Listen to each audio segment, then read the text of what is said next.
polisi mulai menelusuri dugaan perkara korupsi di Kementerian Komdigi. Dalam perkara ini, sejumlah orang telah diperiksa sebagai saksi, salah satunya mantan Menkominfo Budi Ari Setiadi. Penelusuran dilakukan oleh penyidik gabungan dari Subdit Tipikor Ditreskrimsus Polda Metro Jaya dan Kortas Tipikor Polri. Polisi menduga adanya pemberian atau penerimaan hadiah atau janji kepada oknum penyelenggara negara pada Kementerian Kominfo periode 2022 hingga 2024. Namun polisi belum mendetailkan perkara yang tengah diusut. 25 orang saksi telah diperiksa, salah satunya mantan Menkominfo Budi Ari Setiadi yang diperiksa sebagai saksi pada hari Kamis kemarin. Terkait dengan tindak lanjut penyidikan ini, maka hari Kamis kemarin, tanggal 9 Desember, tim penyidik gabungan telah melakukan pemeriksaan terhadap saudara BAS, ya, selaku Menteri Kominfo periode 2023-2024. Diperiksa sebagai saksi, ya, diperiksa sebagai saksi di ruang pemeriksaan di lantai 6 gedung Bareskrim Polri. Kemudian saudara BAS itu tiba di gedung Bareskrim kemarin pukul 10:50 WIB. Kemudian dilanjutkan dengan pemeriksaan dimulai pukul 11:10 WIB dan berakhir di pukul 17:13 WIB, ya. Dalam proses pemeriksaan itu penyidik mengajukan 18 pertanyaan rekan-rekan, ya. Saudara, kasus judi online yang melibatkan pegawai Kementerian Komdigi memasuki babak baru.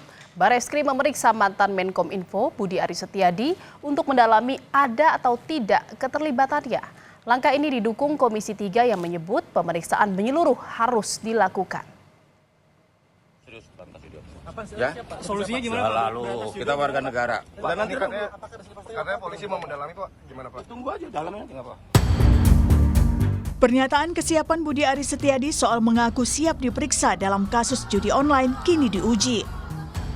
Budi Ari dipanggil Bareskrim Polri untuk diperiksa sebagai saksi terkait kasus judi online yang menyeret sejumlah pegawai Kementerian Komdigi tempatnya pernah bertugas. Budi menjalani pemeriksaan di Bareskrim Polri sekitar 6 jam. Usai diperiksa, Budi tak berkomentar saat ditanya soal keterlibatannya dalam kasus ini. Meski tidak memberikan informasi detail, Menkominfo periode 2023-2024 ini mengkonfirmasi pemeriksaan dirinya terkait penyelidikan kasus judi online di Kementerian Komdigi. Saya ingin memberikan pernyataan. Yang pertama, sebagai warga negara yang taat hukum, saya berkewajiban untuk membantu pihak kepolisian dalam penuntasan pemberantasan kasus judi online di lingkungan Komdigi. Yang kedua, pemberantasan judi online merupakan tugas kita bersama sebagai sesama anak bangsa.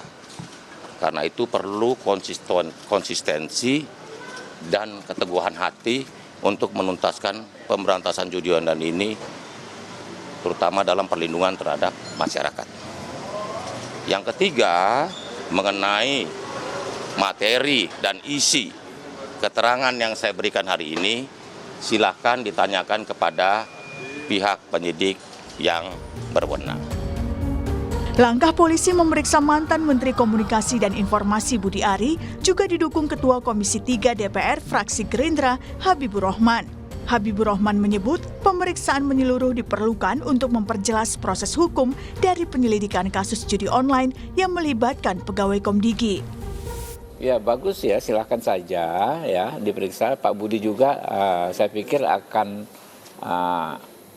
kooperatif, ya sudah kooperatif juga memberikan keterangan supaya peristiwa ini bisa benar-benar diungkap dengan terang benderang. Kalau feeling saya sih ya, saya tahu Pak Budi orang baik, Pak Budi itu orang profesional ya. Insya Allah ya, kita berharap nggak ada sedikit pun keterlibatan beliau. Tapi karena posisi beliau bekas menteri, waktu itu adalah menteri, ya kan, tempus deliktinya juga di zaman beliau menteri, ya tentu wajar kalau dimintai keterangan. Itu soal Pak Budi Ari. Setidaknya 24 orang ditetapkan jadi tersangka dalam kasus ini. Dari 24 tersangka, 9 orang merupakan pegawai Komdigi dan 1 orang staf ahli Komdigi, sementara 14 orang lainnya dari kalangan sipil. Adapun modus yang dilakukan yaitu pegawai Komdigi membuka kantor satelit di daerah Bekasi, Jawa Barat untuk melindungi ribuan situs judi online. Sementara itu, para pemilik situs ini menyetor uang setiap bulannya hingga 24 juta rupiah agar situsnya tidak ditutup. Dari hasil pemeriksaan, polisi menyita sejumlah barang bukti. Beberapa di antaranya adalah uang senilai 76,979 miliar rupiah, 63 perhiasan, 28 kendaraan bermotor, puluhan alat elektronik, hingga senjata api berikut ratusan butir peluru. Polisi menyebut nilai total barang bukti yang disita mencapai 166,686 miliar rupiah. Sementara itu terkait upaya pemberantasan judi online, Komdigi mengklaim sudah menutup 380.000 situs judi online sejak awal November 2024. Menkomdigi Mutia Hafid menyebut tak hanya penelusuran situs, penanganan juga diperlukan melalui pengecekan rekening terkait judi online. Sampai 19 November untuk situs-situs yang ditutup sudah 104.819, itu kalau dihitung dari 4 November, kalau kita hitung dari tanggal 20 Oktober atau pemerintahan baru, itu angkanya sudah di 380.000 sekian. Kemudian untuk permohonan pemblokiran rekening bank untuk bulan November saja, yaitu wilayah kerja Des Judi Online ini, kami sudah mengirimkan 651 permohonan untuk kemudian rekening bank ini ditindaklanjuti atau diblokir. Keterlibatan pegawai kementerian memang jadi catatan hitam tersendiri, mengingat maraknya judi online telah merugikan masyarakat luas dan membutuhkan penanganan serius dari pemerintah. Tim Liputan, Kompas TV.